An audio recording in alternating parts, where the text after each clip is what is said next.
Assalamualaikum warahmatullahi wabarakatuh.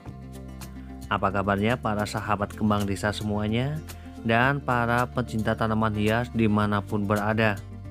Dan semoga pada hari ini diberikan kebahagiaan, kesehatan, keselamatan, dan rezeki yang berlimpah ruah.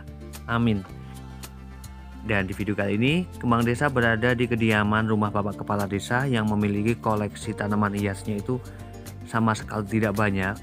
Namun dengan keadaan tanaman-tanaman hiasnya yang terlihat sangat baik, pertumbuhannya sangat baik seperti ini, sangat subur.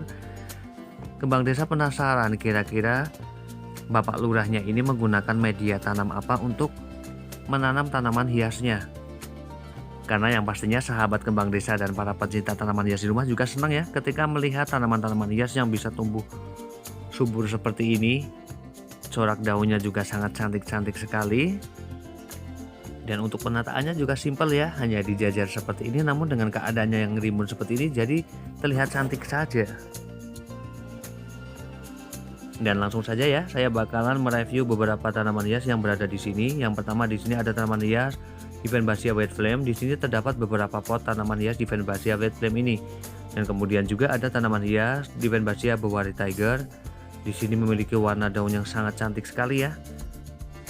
Dan padahal untuk jenis tanaman-tanaman hias Divenbasia ya, seperti tanaman hias Divenbasia White Flame, Beras Putih, Bewari Tiger, Sparkles, itu masih banyak sekali dan mudah didapatkan di dusun ya ataupun di desa. Biasanya terdapat tanaman tersebut itu di tempat pembuangan sampah ataupun di kebun-kebun, itu masih banyak sekali. Karena biasanya para warga itu ketika tanaman hias tersebut itu sudah mulai tinggi dan pada bagian batang tanaman hiasnya itu dibuang di tempat sampah ataupun yang lainnya, yang kemudian di waktu-waktu tertentu itu terkadang akan memunculkan tunas-tunas baru. Dan di sini media tanam yang digunakan hanya menggunakan media tanam tanah. Memang untuk media tanam tanah yang jelas itu mudah sekali didapatkan ya. Dan sepertinya potnya ini menggunakan ukuran 25 hingga 30 cm. Dan kenapa ya, ketika penggunaan media tanam tanah, bagian batang tanaman itu tidak terlalu beresiko, tidak begitu terkena serangan bakteri-bakteri yang lain ataupun jamur, dikarenakan memang ketika tanaman itu dicampur dengan media tanam pupuk ataupun sekam ataupun yang lainnya, itu berdampak sekali untuk pertumbuhan jamur ya, apalagi media-media campuran tersebut itu lembab, jadi memudahkan sekali untuk tumbuh kembang jamur ataupun bakteri-bakteri lainnya.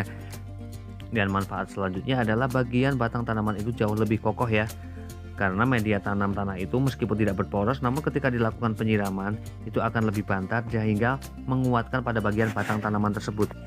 Dan kemudian juga di sini ada beberapa tanaman hias, ada Aglonema Bigcroy yang secara kebetulan rumahnya ini menghadap ke arah barat, sehingga pada bagian daunnya secara otomatis ya, hampir setiap tanaman hias Aglonema ketika pada bagian daunnya ini berwarna seperti ini ya, ini memang pengaruh dari cahaya matahari.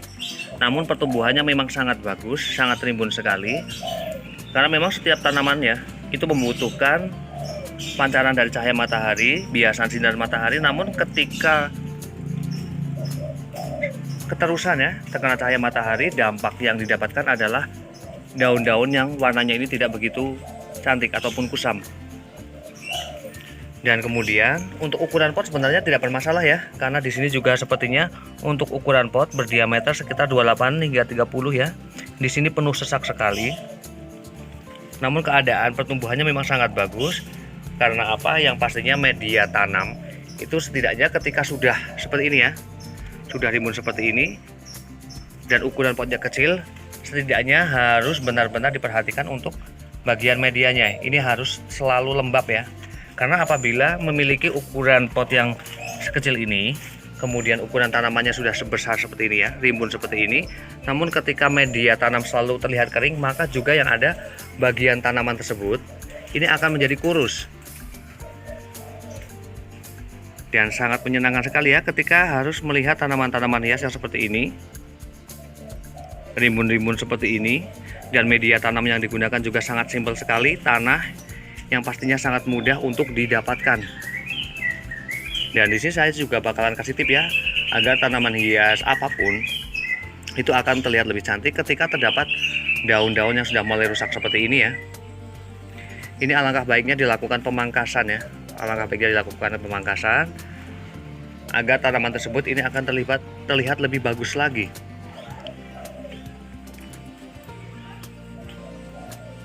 Dan selain memang corak daunnya yang kusam karena cahaya matahari, namun pada bagian daunnya sebenarnya sama sekali tidak rusak karena ulat ya, karena ulat. Hampir utuh semuanya, hanya rusak-rusak seperti ini.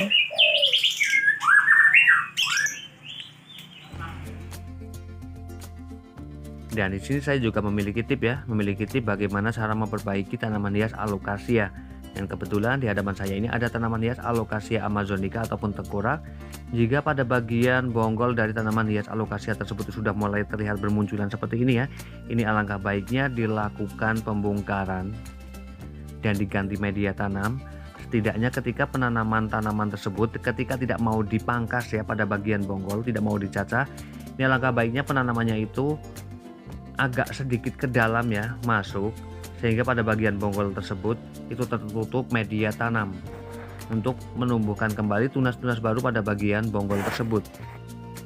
Karena jika dibiarkan akar seperti ini, maka yang ada malah pertumbuhan tanaman alocasia ini akan tetap kurus ya.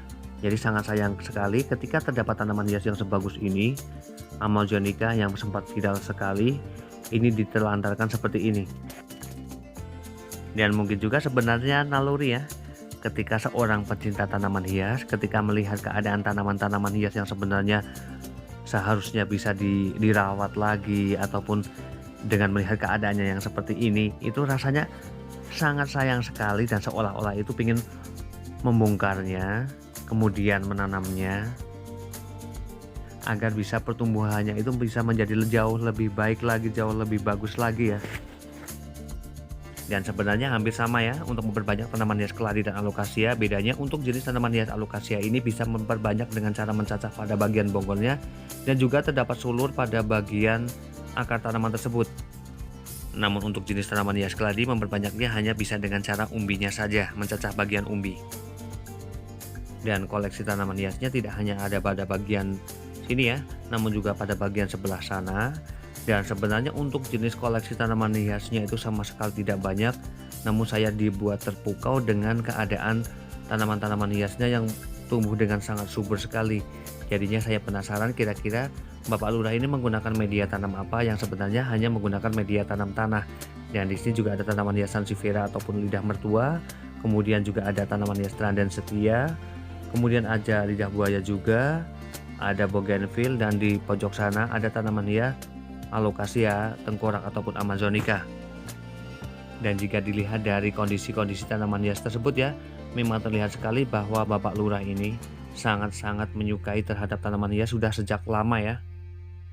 Dan memang ya untuk mendapatkan tanaman-tanaman hias yang memang sudah serumpun ini memang butuh waktu, butuh ketelatenan, karena tidak mudah untuk merawat tanaman hias. Untuk menanamnya mudah, namun untuk perawatan selanjutnya itu memang butuh ketelatenan. Dan di sini juga terdapat tanaman hias amaryllis ya, sangat rimbun sekali dan sudah mulai terlihat akan berbunga. Dan demikian review dari Kembang Desa tentang beberapa jenis tanaman hias dan penggunaan media tanam yang digunakan, dan bagaimana juga tip-tip lainnya. Semoga bermanfaat dan saya akhiri. Wassalamualaikum warahmatullahi wabarakatuh.